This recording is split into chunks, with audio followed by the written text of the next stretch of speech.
Hey Vanner Fanner family, it's another Q&A Tuesday. Watch the video from start to finish and consider a partnership with me on Patreon or here on YouTube. Today's questions come from Alex. Alex had several questions and I'm going to answer the first 3. So, let's get started. Alex asks, have a few questions for your Tuesday Q&A day. Please forgive me if they've already been answered. 1. Is the insurance on your van very expensive? Does it make a difference if you are a van dweller? 2. Should you start small and work your way up as far as rig goes? 3. Do you suggest the AAA roadside coverage? So I'm going to answer questions 1 and 3 together because they have to do with the insurance and roadside coverage, and that makes more sense to answer those together. So I have regular insurance. I had Geico for many years, and then just this year, 2020, I switched over to Progressive because Geico, it was just a little bit expensive, and I was insurance shopping at the end of my, I guess, term with them. I started insurance shopping and was able to save about $30 a month with Progressive, so I switched to Progressive, which I had many years ago, and then switched to Geico for some reason. I don't know why. Probably, again, shopping rates. I like to shop rates every once in a while and try and save some money, especially with me having older vans. I feel like I shouldn't be paying so much for insurance. Now, I do not have this van registered as an RV. There are certain criteria you have to meet in order to have your rig registered as an RV if it's not already titled as an RV. So you'd have to get it titled as an RV through your DMV, Department of Motor Vehicles, and then you could get RV insurance, which I guess would be a little bit cheaper. I'm not sure how that works. So this is just registered as a regular vehicle because there are no permanent arrangements in this van that would require it or make it an RV. I believe there's something to do with holding tanks and such, and something to do with water and maybe even toiletry that makes a rig an actual RV. Don't quote me on that. Definitely do your research.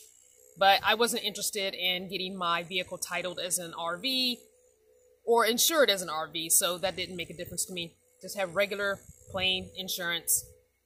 The vehicle's old. I mean, it's not worth it in my mind. Now, as far as the AAA insurance, roadside coverage goes, yes, you should if you're not going to have towing with your regular insurance, I would definitely suggest getting AAA. I know AAA provides more than just towing services, but that to me would be the main reason you would need it. You should not be running out of gas. I know they do help with flat tires, I believe, but everyone should know how to change their tire. So if you don't and you feel like you want that service, then go for it. But I feel like it takes them take a long time for them to get to you that you could have just changed the tire and been on your way. So definitely learn to change your tire when you don't need a changed tire. Practice it a couple times of the year, just taking the tire off, putting your spare on, and then reversing it. Take the spare off and put your other tire back on. Just do that a couple times a year to keep it fresh in your mind, so when it does happen to you, then you can go ahead and do it. As a matter of fact, I'm overdue for doing mine, so that's probably something I should do while I'm sitting around here, is take one of my tires off and get my spare down, because my spare lowers from the bottom of the van. I would love to have my spare on this back door here. Some vans do have that, like the Jeeps have that, what do you call it? Whatever the thing is that attaches to the door to put the spare on. I would love to find one of those and put it on this back door. I hate those lowering down the spare. I hate those things. Anywho, I should probably do that. Now, the other question was, should you start small and then increase your rig size over time? In my case, yes, because my funds are limited.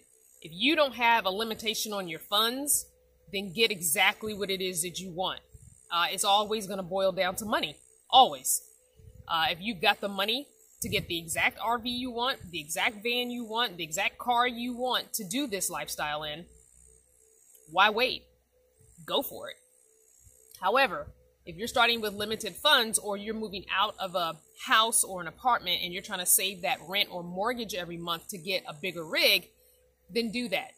If you can start with the vehicle you already have, perfect. If you can't, sell it and get something that's a little more comfortable, and then save for a few months that same rent or mortgage payment, or at least as much of it as close to it as you can, and then upgrade your rig, because you can sell the one you're in and then upgrade with the savings you have and the money you get from selling the other rig. So hope that answers your question. I will get to your other 2 questions. I'm going through the cycle. Remember to email me if you have a question for a Tuesday Q&A, crystal@crystalvanner.com. Please put Q&A in the subject line, because a lot of times when I go back through my emails, I just put a search to try and find those question emails, and it's hard to find them if Q&A is not in the subject line. So I'm just asking to remind you to put Q&A in the subject line. Thank you so much. If you happen to send a question that I've already answered, I will most likely not do another video on it, but I will send you the link to that video where you can find that question being answered. Thanks for watching another video from start to finish without skipping, and with watching as many of the ads as you possibly can.